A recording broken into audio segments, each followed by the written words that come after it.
Now let's bring in Hassan Ahmadian, who's an associate professor at the University of Tehran. We're in a situation right now where there's strike and there's counter-strike. Iran is attacking American targets within the Gulf. We know that they do that. That's part of their strategy.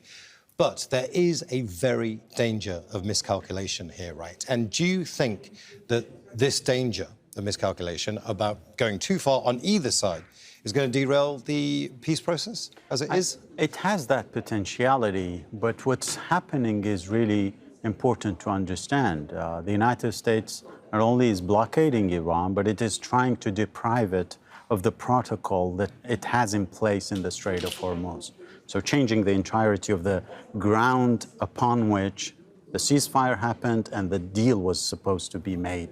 So the Iranians are retaliating on both. So when a ship was attacked, the Iranians attacked a ship. Now, when the infrastructure of managing the Strait of Hormuz, including a communication tower in Qishm, was attacked last night, the Iranians lashed out against U.S. bases. So, you know, escalation looms large. We can easily see more escalation moving forward, but it depends on whether or not the United States is keen to continue with its effort to blockade first and to deprive Iran of its leverage on the other hand.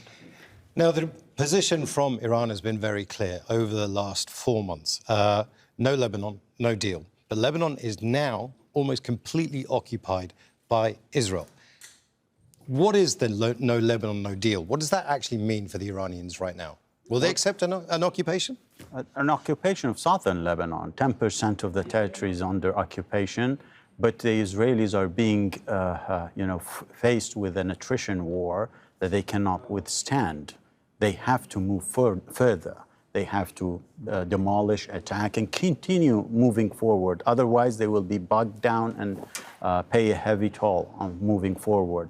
So they plan to attack Beirut, and that's when we heard the Iranians threatening to interfere and attack Israel, northern Israel. They actually published a map of northern Israel that needs to be evacuated if Israel to attack Beirut, and that's when President Trump weighed in to stop it.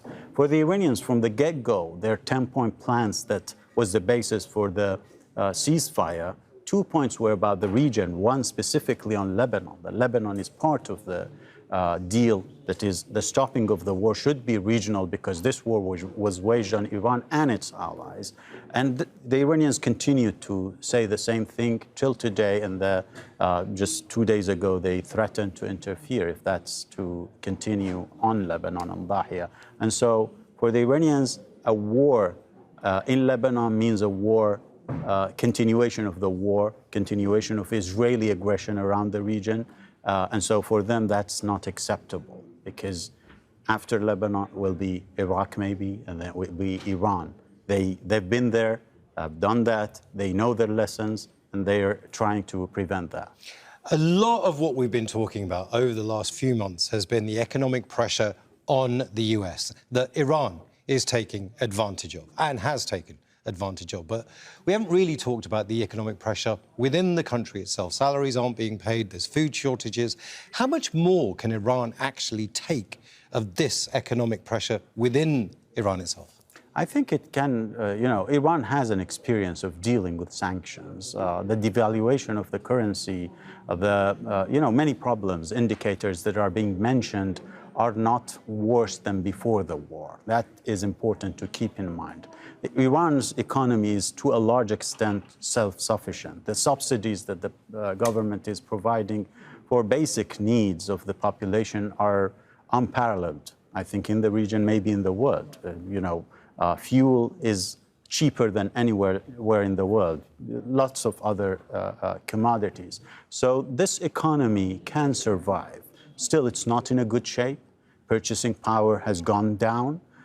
Pressure is biting the Iranian society. We have to be clear on that. But at the same time, its resilience is because the system has been built on adapting with these kinds of pressures. And it has done so for 40+ years. I think the situation before the war was worse because the country wasn't in war, and so divisions were looming large in the country, and anything could have happened, as we saw before in the demonstrations. But now there is unity, that the country is under attack. And so even the pressure that was there is not that much affecting politics on the public level, but also on the official level.